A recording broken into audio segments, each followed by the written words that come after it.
Europe, Dubai, Singapore, Vietnam, Baku, Bali आदि सभी international tours अब करें नागफनी टूर्स एंड ट्रैवल्स के साथ, जहां आपको मिलेगा शुद्ध शाकाहारी और जैन भोजन के साथ बेहतरीन होटल्स में स्टे। आज ही कराएं अपनी बुकिंग। संपर्क करें श्री महावीर जी, भूपेंद्र जी जैन।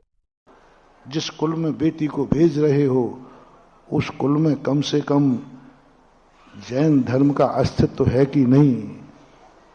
25 साल उसने जिनेंद्र को माना, सच्चे देव को माना, 25 साल दिगंबर गुरुओं को माना, आहार दिया, और अब कल के बाद वहां नाम ही नहीं लिया जाएगा। ऐसे की जिंदगी बहुत बर्बाद हो जाती है। कभी नहीं करना, ऐसी गलती कभी मत करना।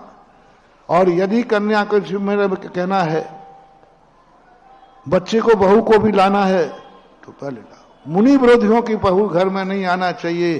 प्रस्ताव पास होना चाहिए कि बहू आएगी तो पहले कहना ना यहां मुनि भक्ति होगी, चौका लगेगा, मुनियों को नमस्कार करना पड़ेगा तो ही लाना, अन्यथा कुंवारे ले जाना।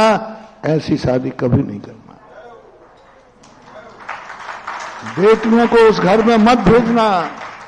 तुम मुनि भक्त हो, तुम्हारे बाप दादे मुनि भक्त हैं। कई बार बेटियों को पैसे के लोभ में, अमीर व्यक्ति के लोभ में, और ऐसे घरों में भेज देते हो। जैनी के घर में, अजैन की नहीं कह रहा हूं मैं, जैनियों में भी ऐसे हैं। उस घर में जाकर वो मुनियों को हार नहीं दे सकती, मुनियों के नाम नहीं ले सकती, मुनि के दर्शन नहीं कर सकती। बोलो इस बाप का क्या होगा।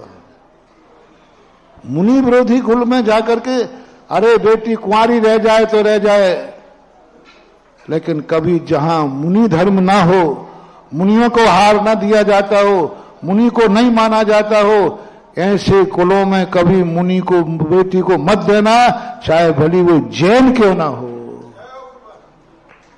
भली वो जैन क्यों ना हो। जैन लिखता हो, जैन हो, तुम्हारी जाति का हो, तुम्हारी समाज का हो, लेकिन सबसे बड़ा धर्म मत बेचना महानुभाव।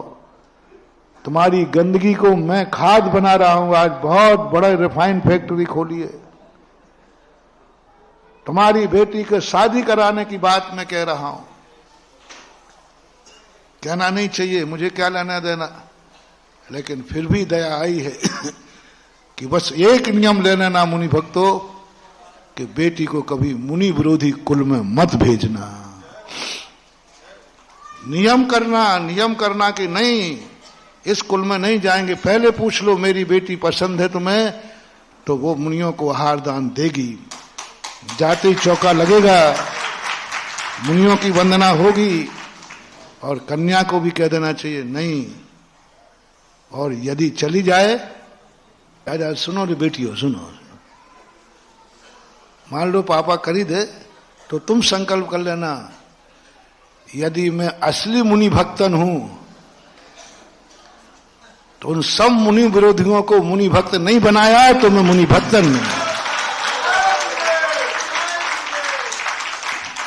बन जाओ महारानी चेलना। ठीक है, अब संबंध हो ही गया है, अनायास हो गया, तो चेलना कहती अब संबंध तो टूटने वाला। अब देखता हूं महारानी चेलना ने राजा सेणक को जैन बना के छोड़ा कि नहीं। ऐसी कन्याएं जो फंस गई हैं, वे अपनी ताकत लगाएं और पूरी ताकत लगा दें, एक दिन उस घर में भी मुनियों का प्रवेश करा दें। ऐसे कई बच्चियां मेरे पास आके रोई, महाराज जी हम तो ऐसे फंस गए, स्वयं तो बन गया, हम क्या करें। तो मैंने उनको सिखा दिया, मैंने कहा अब घबराओ मत, अब संबंध तो हो गया, तोड़ना नहीं, शादी करना नहीं, शादी हो गई तो डाइवर्स लेना नहीं, वो तो मामला गड़बड़ है। ऐसे गुण सिखाए कि उसी घर में, जिस घर में आज तक मुनियों के हार नहीं हुए, और उस बिटिया को ऐसा करा दिया, चौका लगा, मैं खुद हार करके आया। और उन्होंने कहा, राजस्थान के, उन्होंने कहा महाराज जी ये चौका लगाना इसकी बदौलत